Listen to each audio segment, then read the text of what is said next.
You're listening to The Money Hour with your host, Tina Mitchell. Sponsored by Absolute Mortgage, a division of Pinnacle Capital Mortgage Corporation. Now, in the studio, local mortgage and finance expert, Tina Mitchell. Well, welcome back to The Money Hour with your host and mortgage expert, Tina Mitchell, right here at 1150 AM KKNW, the Saturday, August 20th show. I've built a network of elite industry professionals every week sharing their knowledge and expertise to you, my listeners.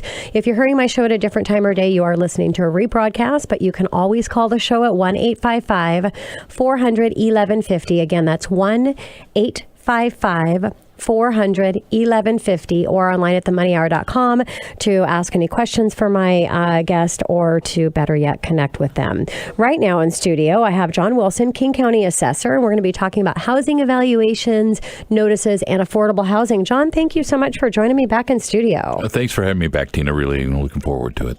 And a little bit about John, King County Assessor John Wilson, elected in 2015, assumes office having earned the praise of people both inside and outside King County as one of the most innovative, forward-thinking managers in local government. Wilson serves as a Chief Deputy Assessor for 4 years.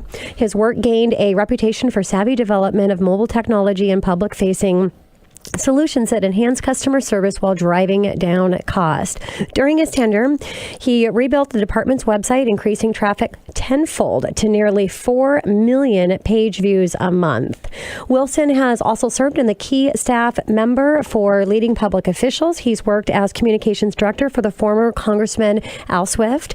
He was selected to be the first public information director for Northwest Power Planning Council, while former Washington Governor Dan Evans was chair.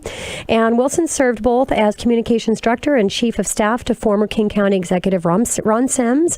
Working for Sims, Wilson helped drive regional efforts on freight mobility, expanding parks and open space, and build greater regional collaboration in transportation, the environment, and other key local government services. As a reporter, then producer, and finally executive producer of King 5 News, Wilson won the prestige DuPont Columbia Award broadcast evaluant to the Possessor Prize 3 times in 5 years, professional recognition unmatched by any television station in Seattle area market. His broadcast work has appeared on King, ABC Network News, NBC, Northwest News, and CNN. Wilson also earned print journalism awards as reporter at the Seattle Times and Seattle Weekly.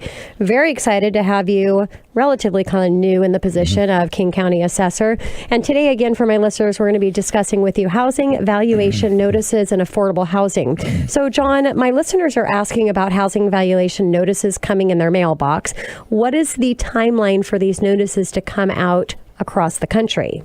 So they start in the spring. We take your value based upon what it was January 1st of 16, and then we produce notices for 85 inspection districts around King County. They started probably in May to go out. They'll go out through probably mid-September. We do them in batches by both communities and types, dependent upon. In the commercial market, we're like just now, we finished up doing a bunch of reports on condos. So if you have a condo in King County, you'll be getting your notice soon.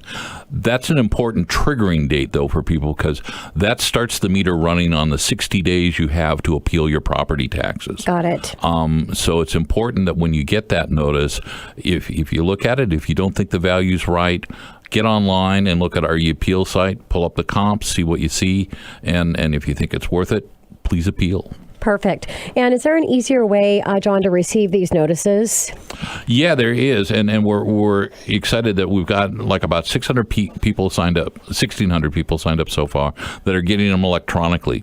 Part of what we're trying to do is reduce the amount of paper we use, and also reduce the amount of paper that jams up your mailbox. Yep. So you can save a little money at the same time. You got it. It actually will save us hundreds of $1,000s over the years if we can get save everybody. A lot of money. and that. So you can actually go to our website, kingcounty.gov/assessor, and on the left-hand side there's a menu bar. It'll say electronic revaluation or electronic valuation notice, EVN, and you can sign up there. You just provide us an email address, and we ship that information off to you electronically. No fuss, no muss, no paper to worry about. Perfect. And I do have to give a shout out for the website because there's been a lot of advancements and it's really easy to navigate. So great information. I encourage all of you to go to that website.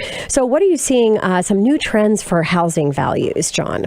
Well, they continue to go up. I mean, it's interesting. We are up to or beyond where we were at the top of the market in 2008. Okay. Some areas are still moving along at a fairly brisk clip. Some are moving slower at probably 3 to 4%. But what we're generally seeing is that, for example, as a rule, commercial values are going up about 7%, residential values about 7.5%. We've got some areas where the values are going up as much as nearly 15% in that. It again kind of depends on where your start point was and how hot your area is. Of course. So, John, can you share with my listeners what that means for property taxes as values go up? It depends case by case because in each case for your home, your property tax bill is made up of a combination of things, including about half of the property taxes you pay are based upon things that you vote on. Yes. So that if you vote for a particular levy, a bond issue for schools, for roads, transportation, if that passes, that helps to increase your property taxes. On the other hand, you'll have some cases where some of these levies have now expired or been paid off, and that can, in some cases, reduce your taxes even if your values have gone up. But as a rule of thumb, it's not a direct linkage, but if your value's gone up significantly, you should expect at least some modest increase in your property taxes. Yeah, and I think that's important for my listeners to understand because I know a lot of people don't realize that your taxes are not based on just value. As you said, maybe 50% are based on those levies, so you want to make sure that you're paying attention to how you're voting for those and knowing what the effect is going to have on your property taxes. Absolutely. And in this November, we're going to have one of the largest property tax levies that we've ever presented to voters in Sound Transit 3, which is a $50 billion plus package that includes a property tax element of it that we haven't had before to fund mass transit. So that's going to be something that people want to look at and want to determine whether or not that makes sense for them given their property. Yeah, I need to have you in studio with my Sound Transit representative and have a show with the two of you. It'd be very interesting. So, John, as values rise, I know that you're working on affordable housing. So what specifically are you working on around affordable housing? So we're looking at two things. One is we've been working with municipal and state officials on identifying publicly owned properties in King County that frankly are underutilized, that could be used for affordable housing of a various size and duration. We've got a site we're working on in the city of Seattle right now that has some real potential. We identified roughly 300 sites within the city of Seattle, and then we identified another 200 in King County. Wow. And what we're trying to say is, these are properties that government agencies have bought. They maybe needed them for a special project or something, but now they sort of sit vacant. Rather than have them sit vacant, let's put them to use into housing. The other thing we're working on is we've been working with the city of Seattle and other suburban jurisdictions to try to identify how we can preserve existing affordable housing and also sort of extend that benefit to the homeowner.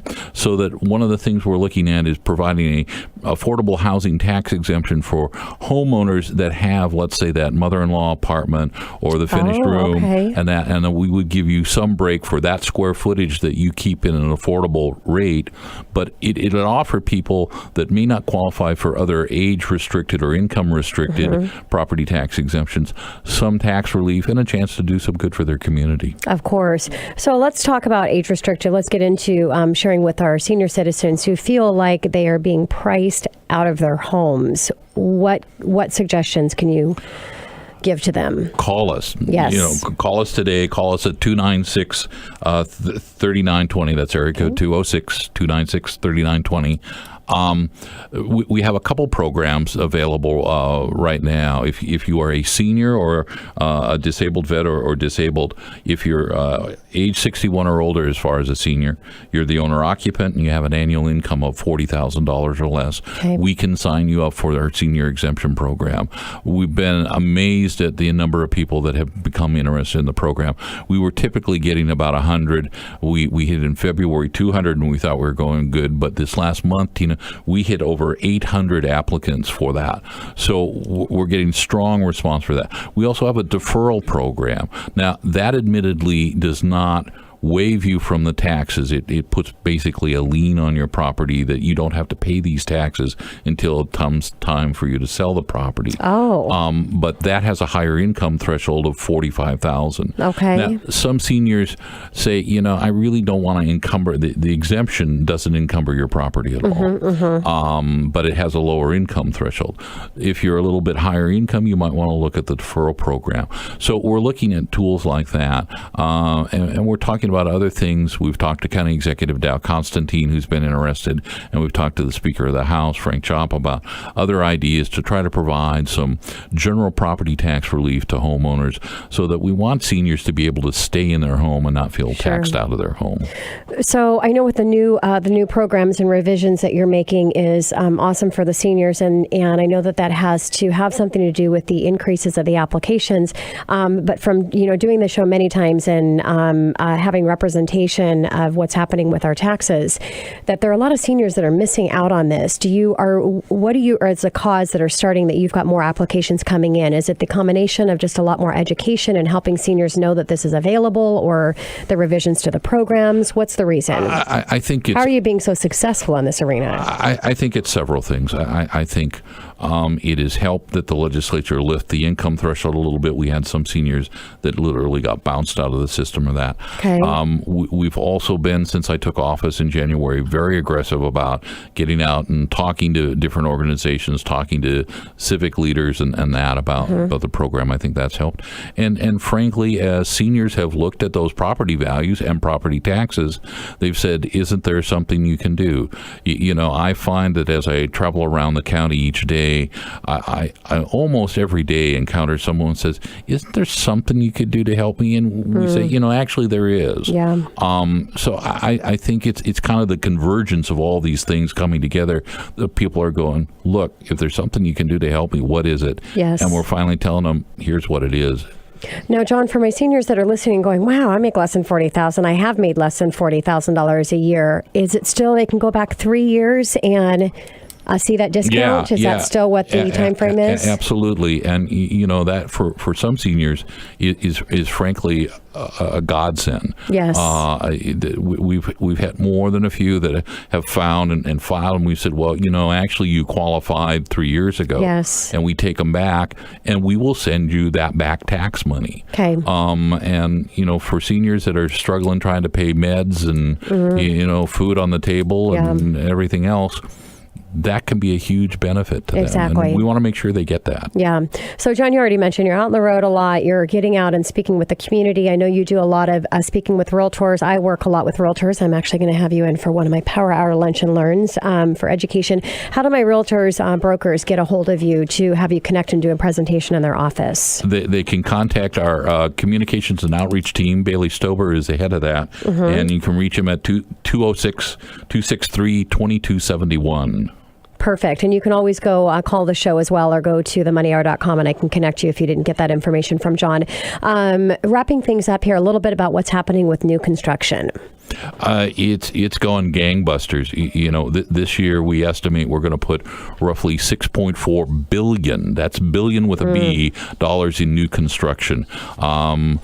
We are at a pace to nearly match the high point that we had in 2008 of $8 billion. Wow. And frankly, there's no indication it's slowing down anytime soon.